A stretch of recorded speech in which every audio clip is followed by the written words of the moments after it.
Nzama ya useuvya wa budget mbungeni nene ni awetakana bena binya kwitikilana na mawendekethyo ma muyumbe wa Kiharu Ndindi-Nyoro makubeta umwe wa koti ula serikali yausanasia nthini wa uthosya wa mauta ba Kenya.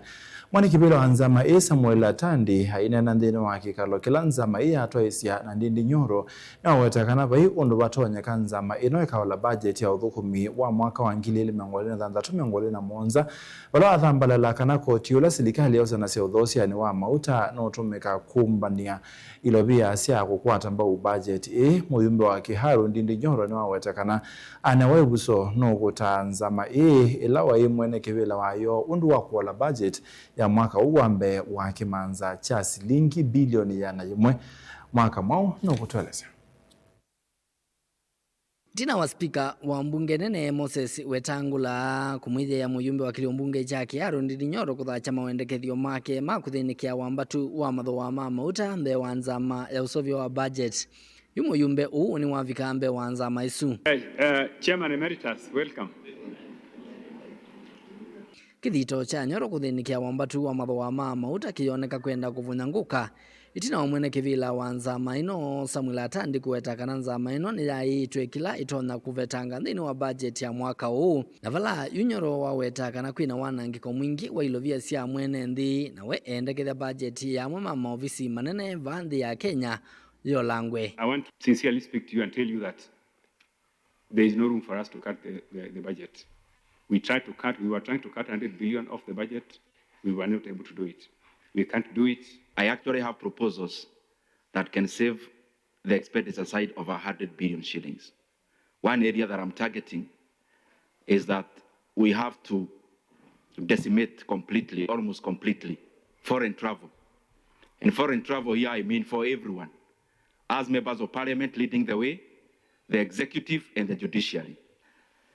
There are offices that are getting inordinately higher budget than previously. Our leaders, the top offices, namely State House, has to also lead the way. The last one, where we can get flesh, fat without even cutting the flesh, leave around the bone.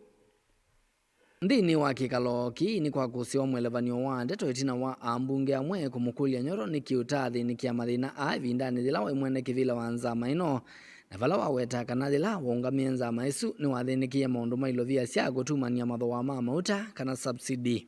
You understand that we have 7 shillings for the securitization on the infrastructure fund. Could you be having other motives that you are targeting that infrastructure fund so that the government is not able to deliver on its infrastructure? When you say we reduce that money, you want to tell us, you want us to go back to where we were when you were the chairman of the Budget and Appropriations Committee.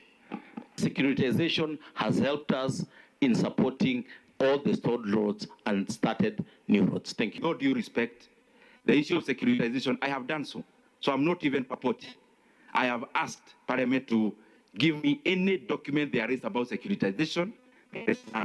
Nyoro ekwatiwa kufika mbe wa nzama ya kinando mbungeni ino na vala mawendekethyo make ni kana koti wa VAT wailite kuolangwa kuma kilungu cha nyanya ulwa yana mvaka vathei na huo koti wa RMLF uyo langwa na silingi mwonza. The RMLF is 25 shillings. I'm proposing for a cut of 7. Also explore excise duty. So that if RMLF has been hedged somewhere or used as collateral, then there is a fallback in terms of excise.